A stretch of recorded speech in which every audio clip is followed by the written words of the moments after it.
During a gamma bomb test, nuclear physicist Bruce Banner gets hit with the blast, receiving enormous amounts of gamma rays.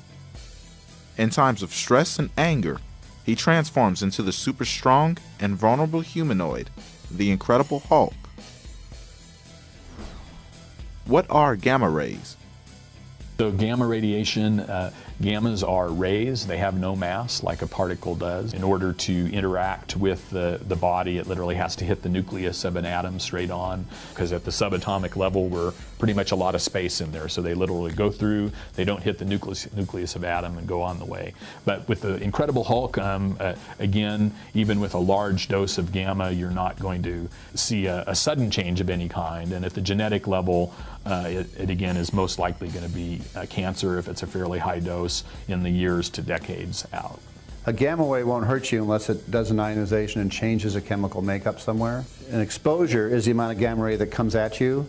A dose is the amount that the energy is deposited in your body. Okay, we worry about dose.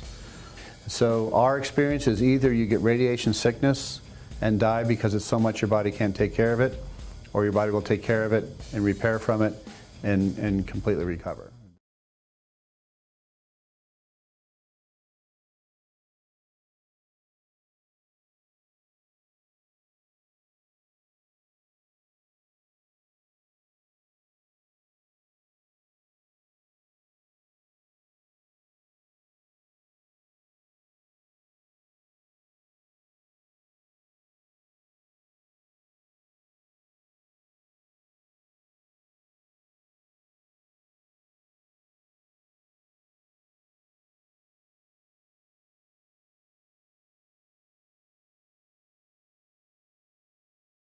Supposing we hit the body with a tremendous, whether it's ultraviolet or just very powerful light, and I think you said that hasn't been checked, but you're going to test it. And then I said, supposing you brought the light inside the body, which you can do either through the skin or in some other way.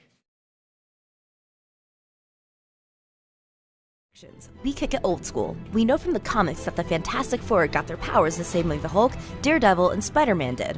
Radiation.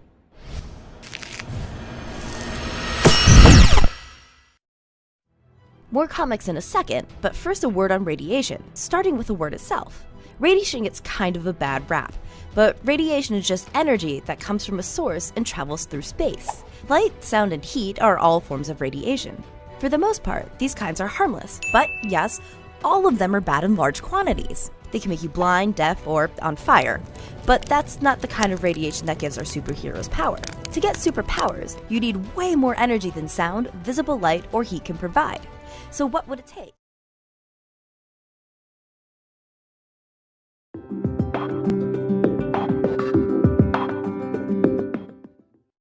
Melanin is a versatile molecule.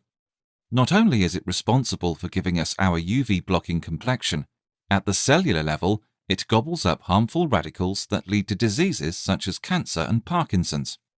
But that's only the beginning. Over the past decades, researchers have focused on what might be melanin's most promising talent yet discovered: the ability to conduct electricity. That's important, because if we fancy a future where environmentally benign electronics help us fight disease, monitor our health, and store energy, we're going to need bio-friendly materials. And what better material for the job than one made right in-house? This is melanin in its most common form. When it comes to electrical charge, melanin acts as a sort of bank, always ready to lend out or take electrons depending on the environment. Chained together, as they naturally tend to do, melanin molecules can shuffle electrons and surrounding ions end to end. The result is an all-natural electrode material. In terms of performance, it's not on par with the electronic materials we find in our phones and laptops.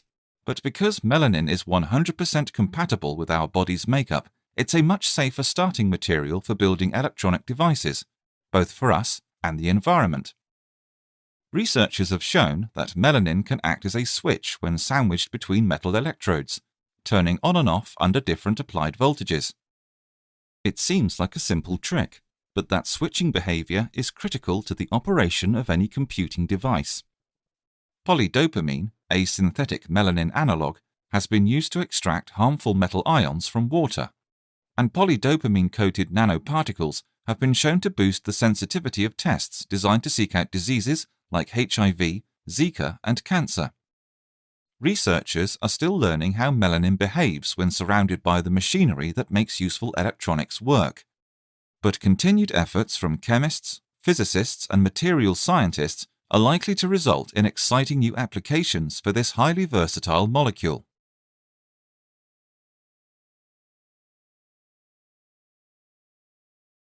Hey, for more, here's Professor Dan Clays. Gamma rays, like the ones that hit the Hulk, are one form of radiation. They're intense bursts of light that pack a lot of energy, way more than ordinary visible light. Where does that energy come from? Radioactivity. Atoms that are unstable are called radioactive. You've probably heard that before. These unstable atoms are trying to get some stability in their lives. A radioactive atom spits out particles, or gamma rays, as it decays. Since these particles and rays come from the atom's nucleus, together they're called nuclear radiation. Depending on the type of atom, this nuclear radiation can contain enough energy to penetrate objects, things like, say, human skin. Inside the body, this nuclear radiation may change the makeup of some of your cells, sometimes killing them. In medicine, we've learned how to use controlled nuclear radiation to kill cancer cells. But uncontrolled nuclear radiation runs around amok and can cause cancer. In fictional universes, the changes can also give someone superpowers. Let's go back to the Fantastic Four. In issue 1, 4 astronauts took off and found themselves tossed around in a cosmic ray storm. Cosmic rays are atomic shrapnel and nuclear radiation that flood the universe. Atoms throughout our galaxy, and in galaxies far, far away, that have energetically decayed or maybe blasted out of exploding stars. Now, we get exposed to cosmic rays all day, every day. They pass right through you as much as 1,000 times a second. Since we're about 2/3 water, the cosmic ray particles mostly just tickle the water molecules in our body and move on.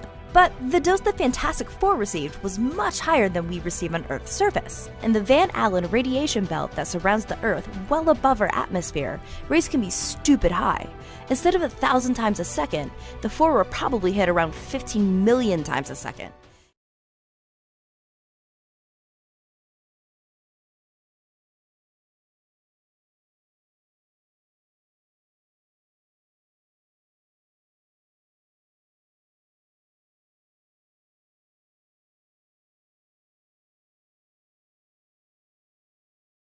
So supposing we hit the body with a tremendous, whether it's ultraviolet or just very powerful light,